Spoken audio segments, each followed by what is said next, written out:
I was had the pleasure of being with you on a panel and really enjoyed the conversation we had. You're a successful team leader.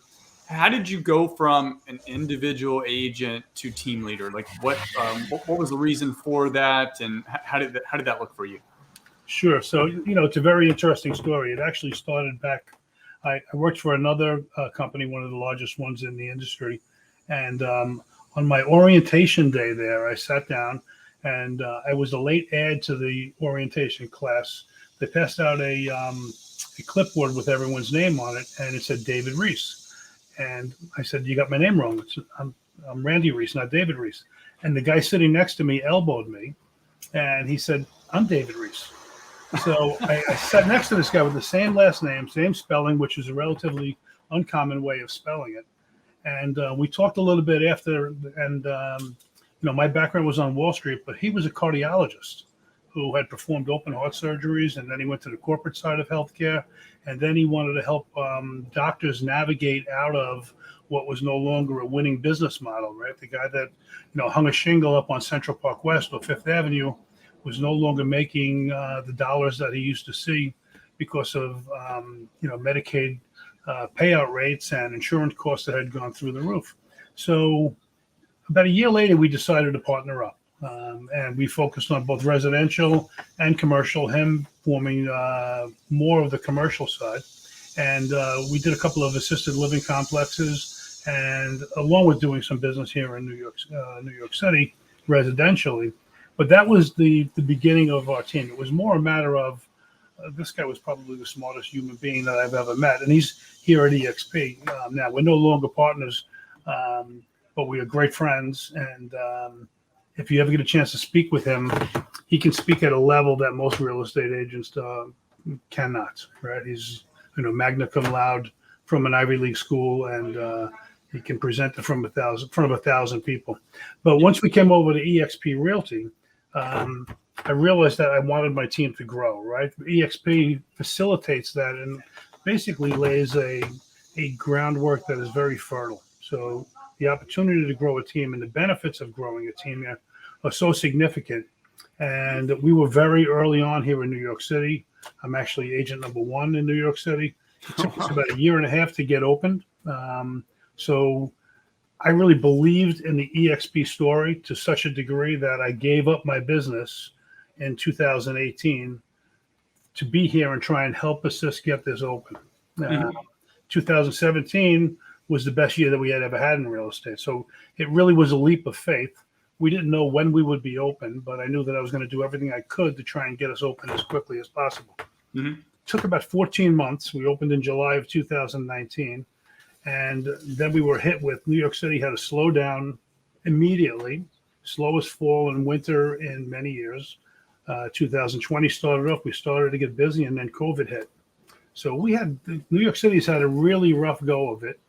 We were hit harder by the COVID decline than just about anywhere else. All the people were leaving the cities and migrating, and that's what caused all of the great business that's happened around the country. But we started to hold our own back in December. Business started to grow.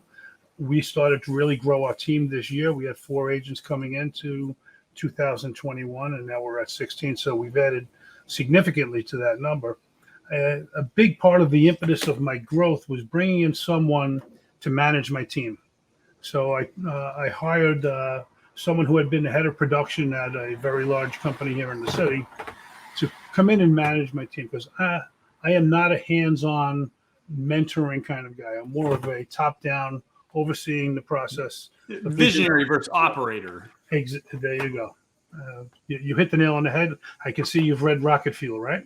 Yeah.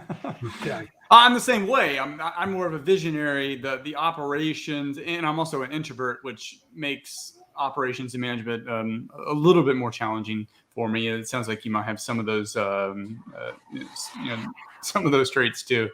Yes, I'm great at getting projects started, but I get frustrated and I don't want to finish them. So I need someone who is going to implement all of the things that need to be done.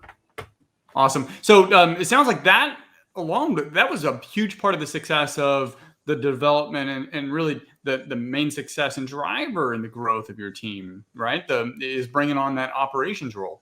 Yes, well, he's allowed me to be able to focus more on the attraction efforts of growing my team, right? Mhm. And I believe that recruiting cures all of um, the worries, the failings that may occur in running of a team. Because when you bring in X number of agents, some of them are going to be able to assimilate the work ethic that's necessary to make the calls that to get on the phone 10, 20 times a day with new people, and some are just not. I mean, you can Yeah. try and affect people's behavior through a self-discovery process, but that doesn't always work with anyone.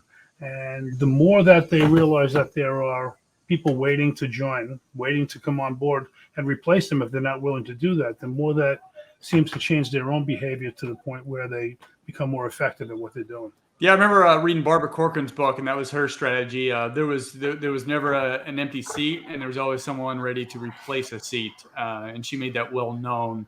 And of course, we kind of know how her story has developed.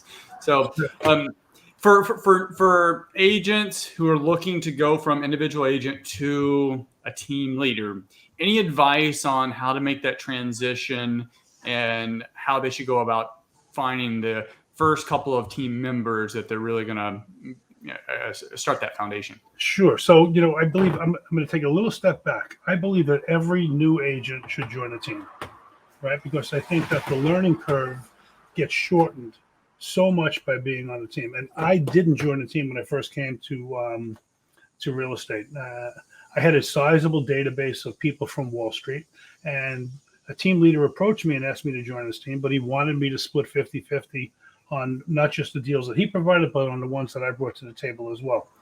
And I said, I've known these people for 30 years. It didn't sit right with me to give up half of the dollars that I saw potentially coming in from those potential leads. But the fact of the matter is the amount of business I did in the first 2 years was inconsequential to some degree because we were in the middle of the financial crisis in 2008 and 2009. But truthfully, I went on my own and I had to recreate the wheel for everything that I had to learn. And if I had gone on his team for a year and just learned the process of not just real estate, but building a team, then everything would have been so much smoother, and the timeline would have shrank significantly. So Yeah. I think that first thing, get on a team and understand what's going on. Think about the back end if you want to grow a team also. Think about what and why the team leader is doing the things that he's doing, as opposed to just creating more sales, right? It's more. Yeah, it's like building a house, and I guess in the final 20 seconds, it's like building a house. You can go out and do it yourself, or maybe you should work on a construction crew to figure out how to build the house. I totally agree, especially for me personally on the investing side. Had I gone out and actually either joined a mastermind early on or partnered with or worked with a local real estate investor that was just crushing it, the timeline would have been much shorter. So ultimately, you pay for it in your experience or learning from other people's experience. And your suggestion, I agree with it. Go with other people's experience, shorten that timeline. And after a year, 2 years, or whatever, go off on your own, and you'll be able to take that experience and just run with it.